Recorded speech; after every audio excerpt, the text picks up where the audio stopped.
Welcome back. Hassan ಜಿಲ್ಲೆಯಲ್ಲಿ ಕುಡಿಯುವ ನೀರಿಗಾಗಿ ಹಾಹಾಕಾರ ಎದುರಾಗಿದೆ. ಒಂದು ತಿಂಗಳಿನಿಂದ ದಲಿತ ಕುಟುಂಬಗಳಿಗೆ ನೀರು ಸಿಗ್ತಾ ಇಲ್ಲ. ಬಹಳ ಅತ್ಯಗತ್ಯವಾಗಿ ಬೇಕಾಗಿರುವಂತಹ ವಸ್ತು ಅಂದರೆ ನೀರು, ಅದು ಹಾಸನ ಜಿಲ್ಲೆಯಲ್ಲಿ ಸಿಗ್ತಾ ಇಲ್ಲ. ಒಂದು ತಿಂಗಳಿಂದ ದಲಿತ ಕುಟುಂಬಗಳಿಗೆ ನೀರೇ ಸಿಗ್ತಾ ಇಲ್ಲ. ಮೂಲಭೂತ ಸೌಲಭ್ಯ ಒದಗಿಸಿಕೊಡಬೇಕಾಗಿದ್ದು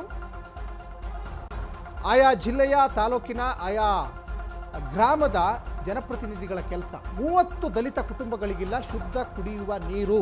ಇದು ಹಾಸನದ ಆಲೂರು ತಾಲೂಕಿನ ಹೊಸೂರಿನಲ್ಲಿ ನೀರಿಗೆ ಹಾಹಾಕಾರ ಎದ್ದಿದೆ ಅನ್ನೋದು ಇಲ್ಲಿ ಗೊತ್ತಾಗ್ತಾ ಇದೆ. ದೃಶ್ಯಾವಳಿಯಲ್ಲಿ ಗಮನಿಸ್ತಾ ಇದ್ದೀರಾ. ದೇವೇಗೌಡರ ತವರು ಜಿಲ್ಲೆ, ಇನ್ನೊಂದು ಕಡೆ ಆಲೂರು ವೆಂಕಟರಾಯರು ಸಾಹಿತಿಗಳ ಒಂದು ತವರು ಜಿಲ್ಲೆಯಲ್ಲೇ ಕಂಡು ಬಂದಿರುವಂತಹ ದೃಶ್ಯಾವಳಿ ಗಮನಿಸ್ತಾ ಇದ್ದೀರಾ. ನೀರಿಗೋಸ್ಕರ ಎಷ್ಟು ಪರಿತಪಿಸ್ತಾ ಇದ್ದಾರೆ ಜನ.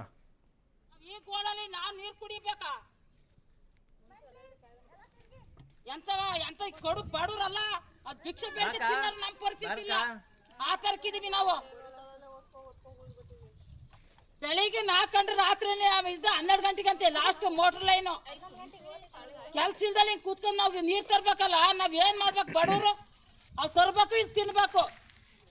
ಸಂಘದಲ್ಲಿ ಬಿಡ್ತಾರ ಮನೆ ಕೂತ್ಕೊಂಡ್ರೆ.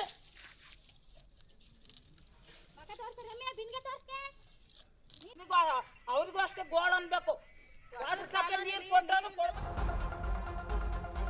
ಕಳೆದ 30 ವರ್ಷಗಳಿಂದಲೂ ನೀರಿನ ಟ್ಯಾಂಕು ಸ್ವಚ್ಛ ಆಗಿಲ್ಲಂತೆ. ಜಸ್ಟ್ ಇಮೇಜ್ ಮಾಡ್ಕೊಳ್ಳಿ ಯಾವ ಪರಿಸ್ಥಿತಿ ಇರ್ಬೋದು ಅಲ್ಲಿ. ಅದು ಶುದ್ಧ ಕುಡಿಯುವ ನೀರಿನ ಟ್ಯಾಂಕ್ ಕ್ಲೀನ್ ಮಾಡಿಲ್ಲ ಇಲ್ಲಿ ಸಿಬ್ಬಂದಿಗಳು. ಶುದ್ಧ ನೀರು ಸಿಗದೆ ಕಲುಷಿತ ನೀರನ್ನ ಕುಡಿತಾ ಇದ್ದಾರೆ ದಲಿತರು. ಶುದ್ಧ ನೀರು ಸಿಗದೆ ಕಲುಷಿತ ನೀರನ್ನೇ ಕುಡಿತಾ ಇದ್ದಾರೆ. ದಲಿತರಿಗೆ ನೀರು ಮಾತ್ರವಲ್ಲ, ದಲಿತ ಬೀದಿಗೆ ಸೂಕ್ತ ರಸ್ತೆ ಇಲ್ಲ. ಇನ್ನು ಡಾಂಬರೀಕರಣ ಕಾರಣದ ದಲಿತ ಬೀದಿಗಳು ಒಂದು ಕಡೆ ಆದರೆ ಸವಾರರ ಪರದಾಟ ಮತ್ತೊಂದು ಕಡೆ. ರಸ್ತೆನೂ ಇಲ್ಲ, ಕುಡಿಯಕ್ಕೆ ನೀರು ಇಲ್ಲ ಅವರಿಗೆ. ಇನ್ನು ಸ್ಥಳೀಯ ಶಾಸಕರು, ಪಂಚಾಯಿತಿ ಅಧಿಕಾರಿಗಳು ಕಣ್ಮುಚ್ಚಿ ಕೂತ್ಕೊಂಡಿದ್ದಾರೆ. ಜಿಲ್ಲಾಡಳಿತ ಹಾಗೂ ಅಧಿಕಾರಿಗಳ ವಿರುದ್ಧ ದಲಿತರು ಆಕ್ರೋಶವನ್ನ ವ್ಯಕ್ತಪಡಿಸ್ತಾ ಇದ್ದಾರೆ. ನೀರು ತರ್ತಿದ್ದೀವಿ, ನಮಗೆ ಎಲ್ಲೋ ದೂರ ಐತೆ, ಒಂದು ಕಿಲೋಮೀಟ್ರ್ ಹೋಗ್ಬೇಕು, ರೋಡ್ ಚೆನ್ನಾಗಿಲ್ಲ. ಎಲ್ಲಾದ್ರೂ ಓಟ್ ಆದ್ರೆ ಫಸ್ಟ್ ಮುಂದೆ ಬರ್ತಾರೆ. ಎಲ್ಲಾನು ಕೇಳಕ್ಕಾದ್ರೆ ಮನೆ ಬಾಗ್ಲಿಗೆ ಬಂದು ಓಟ್ ಕೊಡಿ ಅಂತ ಕೇಳಕ್ ಬರ್ತಾರೆ. ನಮಗೇನು ವ್ಯವಸ್ಥೆನೇ ಮಾಡ್ಕೊಟ್ಟಿಲ್ಲ ಇಲ್ಲಿಗೆ.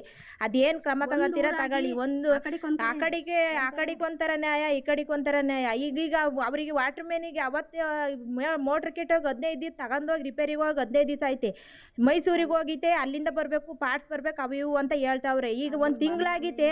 ಮನೆಗೆ ನಲ್ಲಿ ಹಾಕಿದ್ರು, ಅಲ್ಲಿಗೂ ಬರ್ನಿಲ್ಲ ನೀರು, ಅಲ್ಲಿಗೂ ಬರ್ನಿಲ್ಲ. ಅಲ್ಲಿಗಾರ ಈ ಕುಡಿಯಕಾರ ಎಲ್ಲಾರ ಒಂದೊಂದು ಬಿನ್ಗೆ ಒತ್ಕ ಬರೋಣ ಅಂದ್ರೆ ಅಲ್ಲೂ ನೀರಿಲ್ಲ. ಕುಡಿಯಕ್ಕೆ ಈಗ ನಲ್ಲಿಲಾರ ಇಟ್ಕೊಳಣ, ಇಲ್ಲ ಈ ಬಳಸಕಾರ ಏನಾದ್ರು ಮಾಡೋಣ ಅಂದ್ರೆ ಆ ನಲ್ಲಿಲೂ ಬತ್ತಿಲ್ಲ. ಈ ಗ್ರಾಮದಲ್ಲಿ ಎಲ್ಲ ವಯಸ್ಸಾಗಿರೋದ್ರಿಂದ 1 ಕಿಲೋಮೀಟರ್ ಪ್ರತಿದಿನ 1 ಕಿಲೋಮೀಟರ್ ನೀರು ಹೊತ್ಕೊ ಬರ್ತಾ ಇದ್ದಾರೆ. ಈ ಗ್ರಾಮದಲ್ಲಿ ಕುಡಿಯೋ ನೀರು ಸಮಸ್ಯೆ ಇದೆ, ಮತ್ತೆ ರಸ್ತೆ ಸಮಸ್ಯೆ ಇದೆ. ತುಂಬಾ ಬಡವರು ದಲಿತರಿರೋದ್ರಿಂದ ಆದಷ್ಟು ಬೇಗ 2 ದಿನಗಳ ದಿನದಿಂದ ಈ ನೀರು ಸರಿ ಆಗ್ಬೇಕು. ಇಲ್ಲದೆ ಹೋದ್ರೆ ಇಲ್ಲಿ ಹೊಸೂರು ಗ್ರಾಮದಲ್ಲಿ ಎಷ್ಟು ಮನೆಗಳಿದೆ, ಆ ದಲಿತರೆಲ್ಲ ಬಂದು ಗ್ರಾಮ ಪಂಚಾಯತಿ ಮುಂದೆ ಪ್ರತಿಭಟನೆ ಮಾಡಬೇಕಾಗುತ್ತೆ.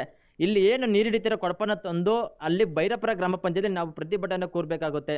ಆದಷ್ಟು ಬೇಗ ಎಚ್ಚರಿಕೆ ಕೊಡ್ತಾ ಇದ್ದೇವೆ. ಇಲ್ಲ ಹೋದರೆ ಮುಂದಿನ ದಿನಗಳಲ್ಲಿ ಯಾವುದೇ ಶಾಸಕರು ಕೂಡ ಬಂದ್ರೂ ಕೂಡ ಮತವನ್ನು ಹಾಕೋದಿಲ್ಲ, ಅಧಿಕಾರಿಗಳು ಕೂಡ ಬಂದರೆ ಬೆಲೆ ಕೊಡುವುದಿಲ್ಲ. ಅವ್ರಿಗೆ ಏನು ಉತ್ತರ ಕೊಡಬೇಕೋ ಈ ಹೊಸರು.